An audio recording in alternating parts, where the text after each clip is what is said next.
வணக்கம். நடிகர் விஜயனுடைய ஜனநாயகன் படத்துடைய கிளிம்ப்ஸ் வெளியாயிருக்கு. அது குறித்து பல பேர் பேசுறாங்க. அதுலயும் குறிப்பா இன்றைக்கு நடிகர் விஜயனுடைய பிறந்த நாள். அவருக்கு முதல்ல பிறந்த நாள் வாழ்த்துக்கள்.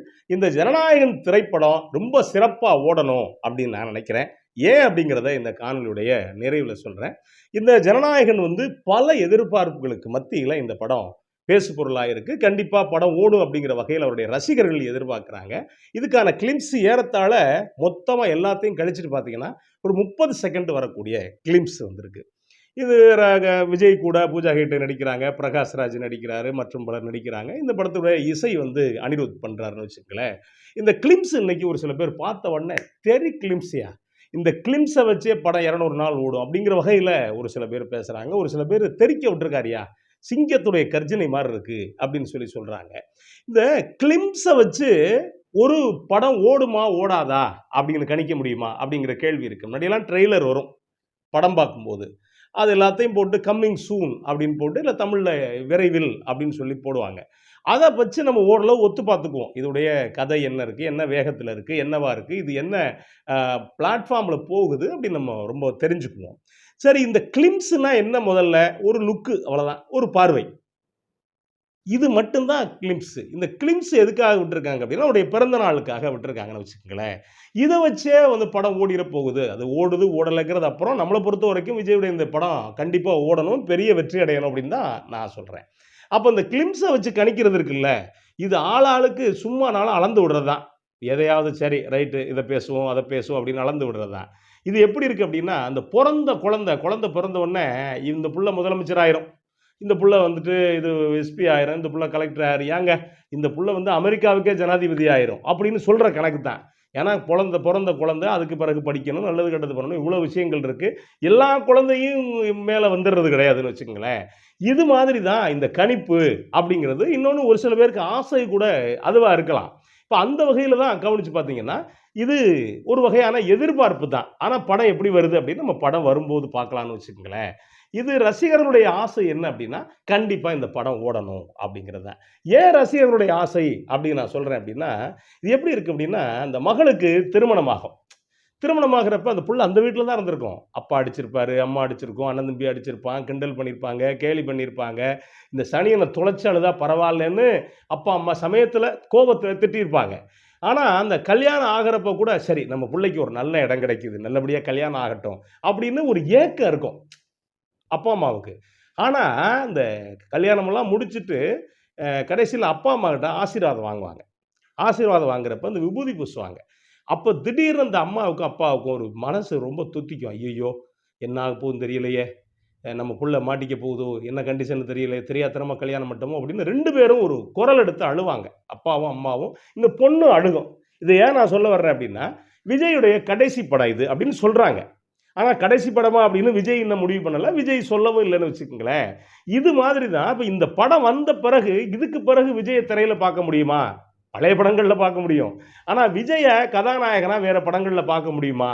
அப்படிங்கிற ஏக்கம் அவருடைய ரசிகர்களுக்குள்ள இருக்கும். நமக்கே பார்க்கும்போது அப்படிதான் தெரியுது. அவரு அங்கேருந்து வந்துட்டு ஒரு கத்திய வச்சுக்கிட்டு அந்த கத்திய வீசுறாரு. கத்தி 2 ஆகுது.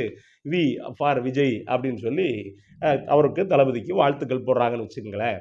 இப்ப நமக்கு கூட இருக்கு, இன்னும் பல படங்கள் நடிக்கலாமே அவரு அப்படிங்கிற ஏக்கம் இருக்கு. நமக்கே இருக்கும்போது அவருடைய ரசிகர்களுக்கு இருக்காதா அப்படிங்கிற கேள்வி இதுக்குள்ள தொக்கி நிக்குது. நான் சொல்றது, இந்த படம் கண்டிப்பா சிறப்பா ஓடணும் அப்படின்னு நான் சொல்றேன். அதுக்கான காரணம் என்ன தெரியுமா உங்களுக்கு? பொதுவா என்.எஸ். கிருஷ்ணன் ஒரு மிகப்பெரிய நகைச்சுவை நடிகர். அரசியல்ல ஆழங்கால் பட்டவர். அவருடைய ஒவ்வொரு நகைச்சுவைக்குள்ளேயும் அரசியல் தொற்றி இருக்கும். இப்போ அவர் காஞ்சிபுரத்தில் அண்ணா எம்பிக்கு நிற்கிறார். அப்போ காங்கிரஸ்லேருந்து, எனக்கு பேர் சரியான நினைவில்லை, முருகேச முதலியார் நினைக்கிறேன். அவர் ஒரு மருத்துவர். அவர் அண்ணாவை எதிர்த்து காங்கிரஸ் சார்பாக நிப்பாட்டப்படுறாரு. இப்போ இங்கேருந்து அந்த என்எஸ்கே போகிறாரு. என்எஸ்கே போனால் முதல்ல இவர் யாருக்கு பிரச்சாரம் பண்ண போகிறாரு? அண்ணாவுக்காக பிரச்சாரம் பண்ண போகிறாரு. பிரச்சாரம் பண்ண போகிறவர் யாரை பற்றி பேசணும்? அண்ணாவை பற்றி பேசணும். ஆனால் அண்ணாவை பற்றி ஒரு வார்த்தை கூட பேசலை. இவர் பேசுகிறது முழுக்க முருகேச முதலியார் மிகப்பெரிய மனிதர், மிகச்சிறந்த மனிதர், மக்களிடையே மிகச்சிறந்த செல்வாக்கு பெற்றவர். இவர் பல பேருக்கு, ஏழை எளியவர்களுக்கு மருத்துவம், இலவசமாக மருத்துவம் பார்க்கக்கூடியவர், கைராசிக்காரர் என்று மக்களால் பெயரெடுத்தவர். அப்படின்ன உடனே கூட்டத்தில் இருக்கக்கூடிய திமுக காரங்கள்லாம் கோவப்பட்டிருக்காங்க. என்னையா அந்த மனுஷனை வர சொன்னா, அண்ணாவை பத்தி பேச சொன்னா, எதிர்க்கட்சியில இருக்கக்கூடிய முருகேசன் முதலியார பத்தி பேசுறாரே! அப்படின்ட்டு இவங்க எல்லாரும் அப்படியே ஒரு மாரி கொந்தளிப்புல இருக்காங்க. அப்படிப்பட்ட நல்ல மருத்துவரான முருகேச முதலியாருக்கு நீங்கள் ஓட்டு போட்டால், நாளைக்கு இலவசமாக அவர் உங்களுக்கு வைத்தியம் பார்ப்பாரா? நாளைக்கு அவரு இந்த மாதிரி மக்கள் சேவை செய்ய முடியுமா? அப்போ நீங்க நல்லா யோசிச்சு பாருங்க. அவருக்கு நீங்க ஓட்டு போட்டீங்கன்னா, ஒரு நல்ல மருத்துவர நீங்க இழந்துருவீங்க. ஆனா அண்ணாதுரை அப்படின்னு ஒருத்தரு எந்த வேலை வெட்டியும் இல்லாம அரசியல் அப்படிங்கிற ஒரு விஷயத்துல சுத்திக்கிட்டு இருக்காரு. அவரும் மிகச்சிறந்த சிந்தனையாளர், மிகச்சிறந்த எழுத்தாளர், மிகச்சிறந்த பேச்சாளர், மிகச்சிறந்த அரசியல்வாதி. நீங்க அவருக்கு ஓட்டு போட்டீங்க அப்படின்னா, இப்ப அவரு என்ன பண்ணுவாரு அப்படின்னா, நேரா உங்கள் குரலா அது நாடாளுமன்றத்துல போய் இருப்பாரு. அப்போ நீங்க ஒரே நேரத்துல பார்த்தீங்கன்னா, அண்ணாவுக்கு ஓட்டு போடுறது மூலமா டாக்டரையும் நீங்க தக்க வச்சுக்குவீங்க. அவங்களுக்கு சிறப்பான ஒரு எம்பியும் கிடைப்பாரு அப்படின்னு பேசினாரு. பேசி தட்டுனா காங்கிரஸ்காரங்களே இப்ப கை தட்டியிருக்காங்க. இது என்எஸ்கேவுடைய சாதுரியத்த பத்தி. இப்ப இத ஏன் நான் இங்க சொல்ல வந்தேன் அப்படின்னா, உண்மையிலேயே ஒரு சிறப்பான நடிகர் விஜய். மிகப்பெரிய கூட்டத்த சேர்த்து வச்சிருக்காரு. அவங்க ரசிகர்கள ஒரு பக்கம் அவரு ஒரு அரசியல் களத்துல அ ம தொண்டர்களா மாத்துறதுக்கான முயற்சிகள் இருக்காரு. இன்னைக்கு பார்த்தீங்கன்னா, அவருடைய ரசிகர்கள், அவருடைய தொண்டர்கள் பல பேர் அவருடைய பிறந்த நாள ஒட்டி பல பேருக்கு மருத்துவ முகாம் நடத்துறாங்க. பல பிள்ளைங்களுக்கு இலவசமா பல சேவைகள் செய்றாங்க. அதெல்லாம் ரொம்ப நல்ல விஷயம்னு வச்சுக்கங்களேன். ஆனா நமக்கு என்ன அப்படின்னா, விஜய் இந்த விஜயுடைய ஜனநாயகன் திரைப்படம் சிறப்பா ஓடிருச்சு அப்படின்னா, விஜய்க்கே ஒரு விஷயம் வரும். ஆஹா! நம்ம நல்ல நடிகராச்சே!